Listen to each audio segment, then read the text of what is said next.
Amen.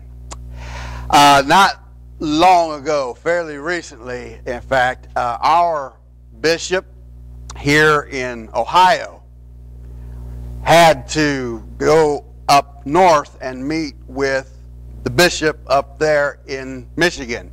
And so they got together and they were talking about bishop stuff, whatever.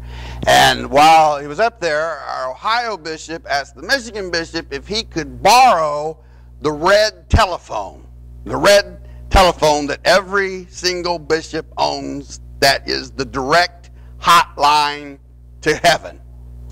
Said, can I borrow your red phone? He said, no problem. And he called up God, talked to him a little bit. Then he asked, how much do I owe you? And the Michigan bishop said, that'd be $89. All right, paid him. A couple months later, the Michigan bishop came down to Ohio for, I don't know, convention or something. And while he was down there, some stuff came up, and he had to talk to God, so he asked our bishop here if he could borrow his red phone. He said, help yourself. He did. He called God, and then he said, how much do I owe you? And the Ohio bishop said, not a thing. It's a local call. If you remember nothing else that I said today, remember that when we talk to God, it is a local call. We don't pray to some guy with a beard sitting way up on a cloud somewhere. We pray to someone who is right here with us. Bette Midler said that God was watching us from a distance, but Bette Midler was wrong. It is a local call. We're in the season of Lent, and our theme for Lent this year is prayer. And I did come up with that title all by myself, prayer. And today I want to talk about the incredible power of prayer. How many here would say that you believe that prayer is a powerful thing? Yeah, powerful thing? Then sign up for the prayer map out there. We still got a few empty places, but it's a powerful thing. And I just want to be honest and tell you right up front that all of the points that I want to make today are all things that are obvious.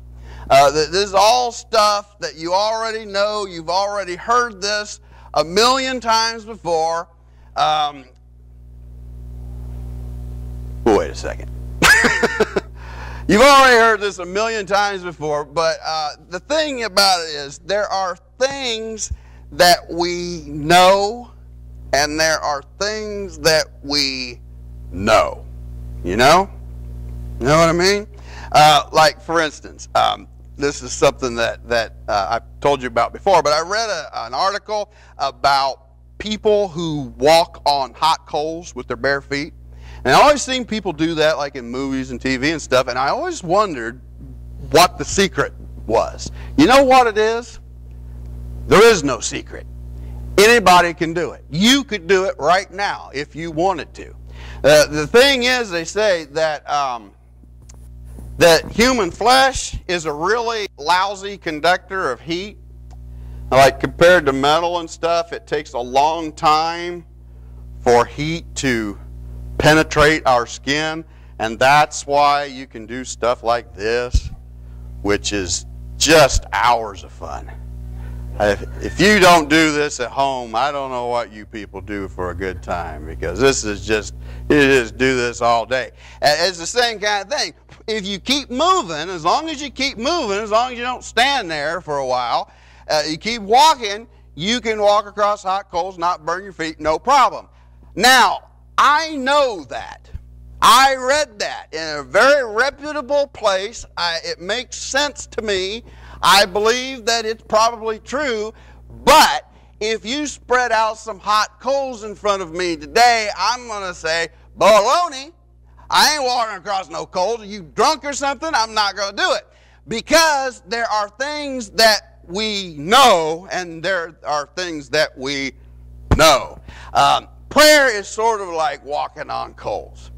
There's stuff that we know about it, we've always heard, we say that we believe in it, but when it gets right down to it, I mean, when it really comes down to the time you got to put your feet down on those coals. Do you really believe in this stuff? And there's some stuff that we only by hearing again and again and again and experiencing again and again do we really come to believe. Fred Craddock used to say that the longest distance that we make in our lives is the distance from our head to our hearts. There's the things we know and things we know. So, I'm going to say obvious stuff today. The first obvious thing I want to say is that God is willing.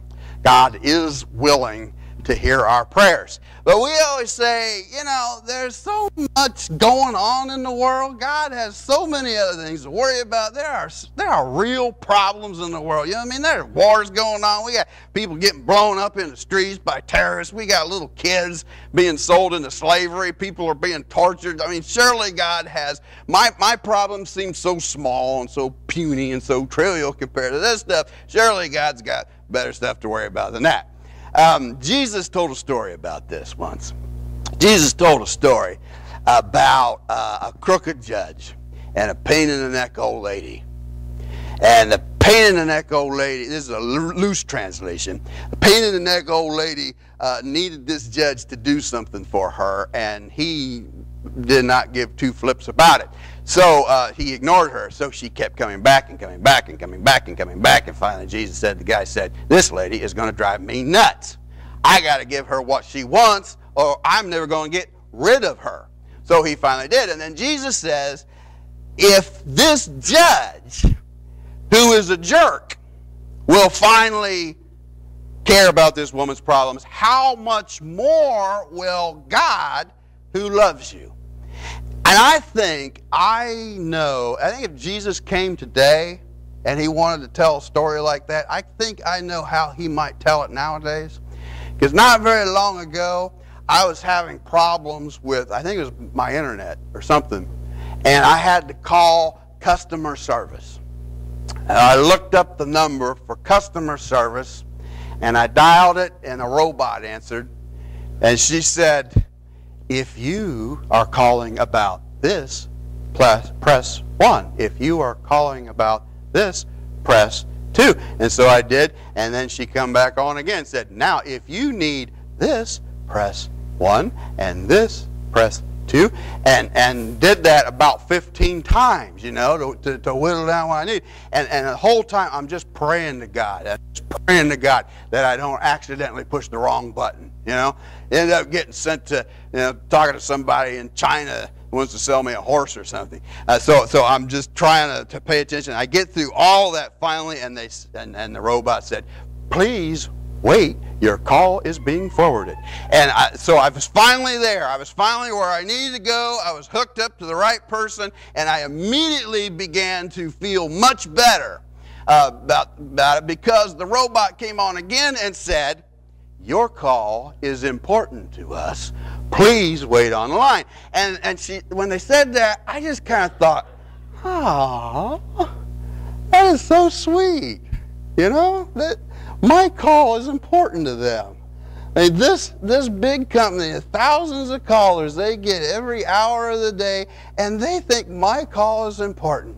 That's wonderful. And then to prove to me that I was getting the deluxe treatment and that I was important to them, while I waited, they put on some free music, no charge. And I just sat there listening to this music, and I thought it was great, until I had waited for about a half an hour. And then I began to think, you know, I don't think that my call is very important to them. In fact, I'm starting to wonder if they even remember that I'm here. And I think maybe if Jesus came today, he might tell that story, and he might say, okay, now God is the opposite of that. God, your call really does matter to him, and God never puts you on call, and God listens to your prayer as though it were the only prayer in the world. Maybe Jesus would say something like that. But we still say, you know, I mean, there's so much other going on, you know, so much else, so much more important. Surely God has other things to do.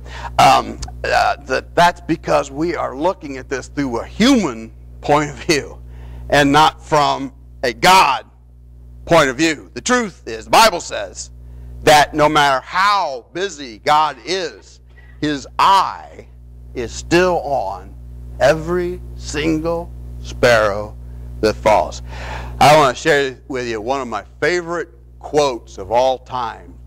Galileo, the guy, remember Galileo, the guy that figured out the sun was in the middle of the solar system? So Galileo said this: the sun, with all the planets revolving around it and depending on it, can still ripen a bunch of grapes as though it had nothing else in the universe to do. God can still hear your prayers as though God had nothing else in the universe to do. But I bet you that we better plead and beg and grovel, though, right? And we better tell God I'm unworthy and I'm a piece of crap, but please help me anyway. I bet that, right? This is something that I think I know something about, because I've had this problem with my kids. My kids, because they don't live with me all the time. They just, or really only live with me every other weekend about. When they come to my house, they still tend to think that they are company, And I've tried to tell them 100 times, look, you don't have to ask me if you can have a drink of water. You don't have to ask me if you can take a shower. Please do so. I tell them, you're not my company, you're not my guest, you are my children. The other day, I couldn't believe this. The other day, they were there, and I made a pot of chili, cooked this pot of chili all day long, because they usually like my chili, and got it all done, and I said, supper's ready, and they were in the other room, they were watching a movie, and they didn't hear me. And I said it again, supper's ready, and they were still ignoring me. So I finally said, the heck with them, I'm hungry. So I made myself a bowl of chili, and I went out there, and I sat and I started to eat it. And Corinne sat there and watched me eat for a while. And then she said,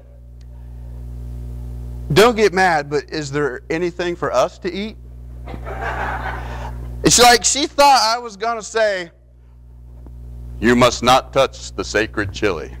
The chili must only touch holy preacher lips such as mine. I said, Corinne, I got a whole pot of chili out there. Help yourself. You're not company. You are my kids. You are family. God says to us, you are not my guests. You are my children. It says in the book of Hebrews, as we read a little bit earlier, let us approach the throne of grace. How? With boldness, that we may receive mercy and find grace to help in time of need. Why? Because God is willing. And not only is God willing, but of course, God is also able. And again, we all know that. We've all heard that 1,000 times. We believe that. But when it really gets down to it, when the nitty comes down to the gritty, and we're really in it, do we really believe that God is bigger than our problems right now? Do we really believe that God's power is enough? Do we really trust that what is inside us is bigger than what is outside us? Sometimes yes, sometimes no. I think one way to grow, to learn to trust in God's power, is to simply pray bigger. Pray bigger prayers.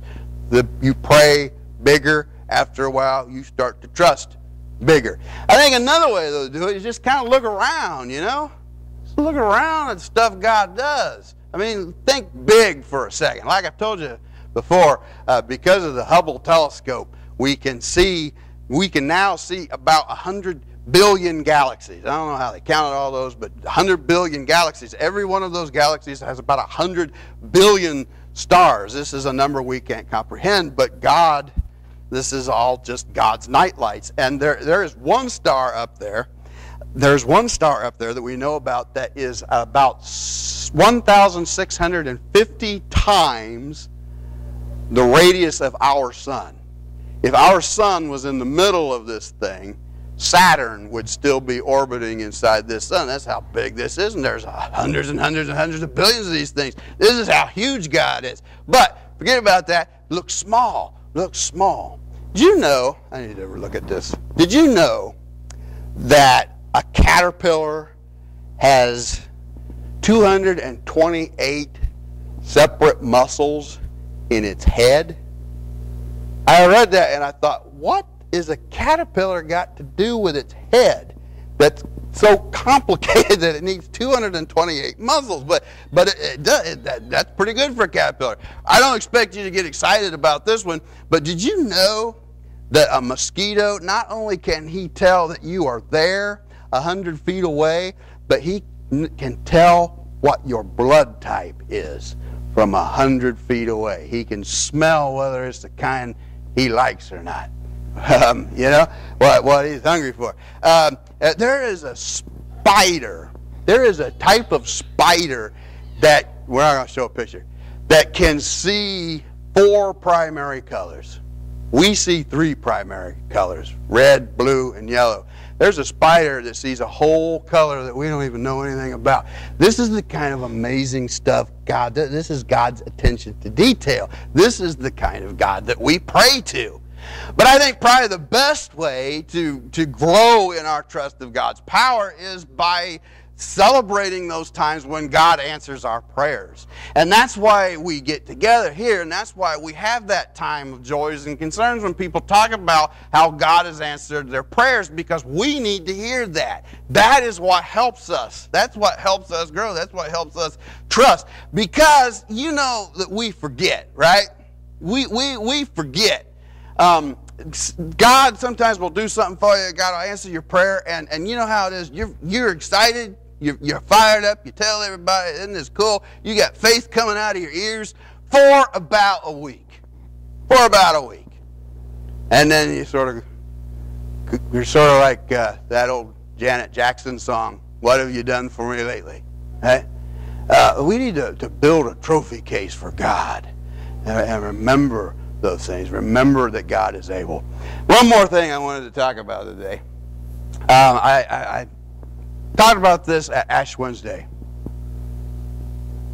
and I decided I needed to share this with everybody, because you need to know this, that prayer can be dangerous. Prayer can be dangerous, and you should know ahead of time up front what you might be in for. You've seen warning labels on stuff. They put warning labels on everything nowadays, and some of us have seen warning labels that we think are kind of silly. Like the one that always gets me, I bought a pair of shoes the other day, and they had one of those little packets of silica gel. You know what I mean?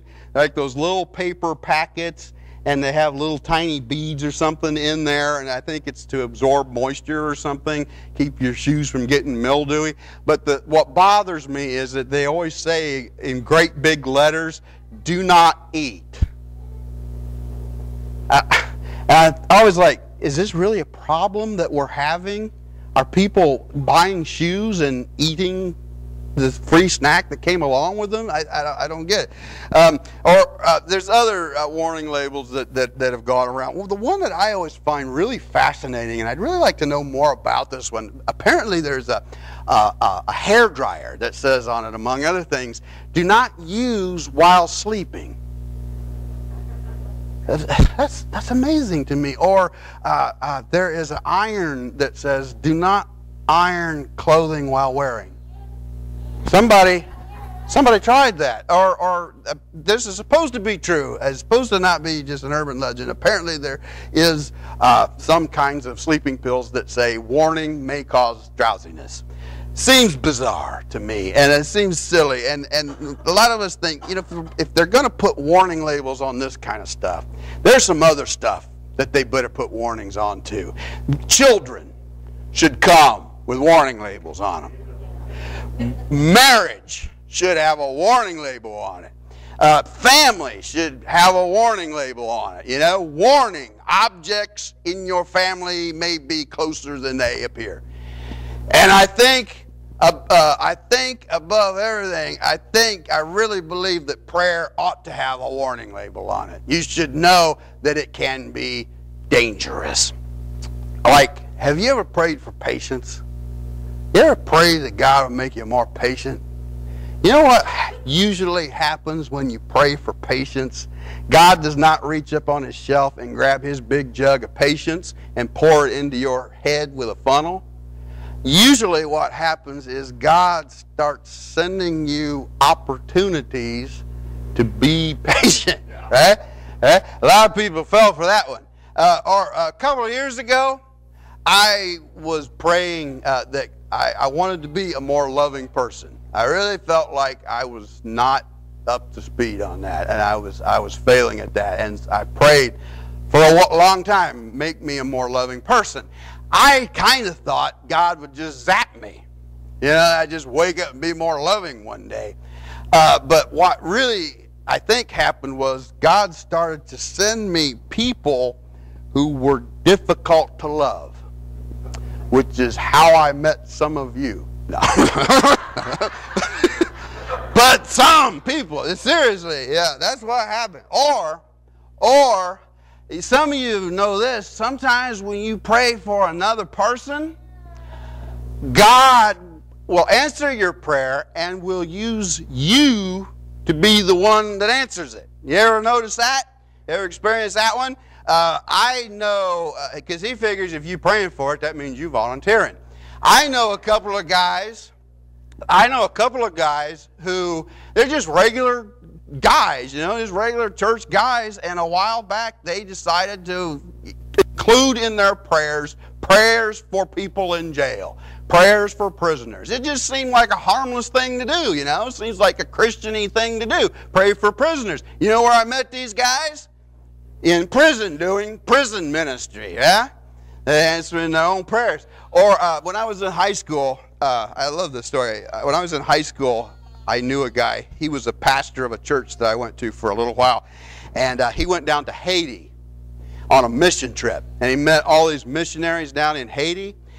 And he noticed that a lot of these missionaries were really overworked and really underpaid, and they were stressed out, and because of that they were having health problems and they were having marriage problems, and nobody was doing anything for these missionaries.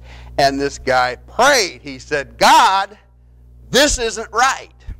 And God said, I agree. Surprise! And now he's ministering to missionaries. Be careful. I will just say this. If you are someone if you would describe yourself as a content person, if you are very happy with everything that you are, and you are satisfied with every aspect of your life and your personality, and it would be fine, absolutely fine for you if in 10 years you were the exact same person that you are today, then I really suggest that you do not pray. I really do not recommend prayer to you. Because if you pray, that won't happen. If you pray, you will be changed. There's an old story, an old legend about this guy who was a crook. He was a thief. He was a lowlife. He was a scoundrel. And he fell in love. He saw this beautiful woman, knocked his socks off. The problem was that this girl was just as saintly as she was cute. She was a very saintly young woman. So, to get her, he put on a mask. Got him a saint mask and put it on. And he went to her and he wooed her, he got her, and they got engaged. And everything was going fine until somebody from his past showed up and stood up in front of him, right in front of him and his fiancée, and dared him to take off that mask and to show his face for the ugly thing that it was. And the guy took off the mask, and lo and behold, his face had become the face of a saint under there. Prayer will do that to you too. Prayer will do that to you too. But if you are still willing to take that risk, please pray with me now. And I want to do this a little bit different today. I would like you to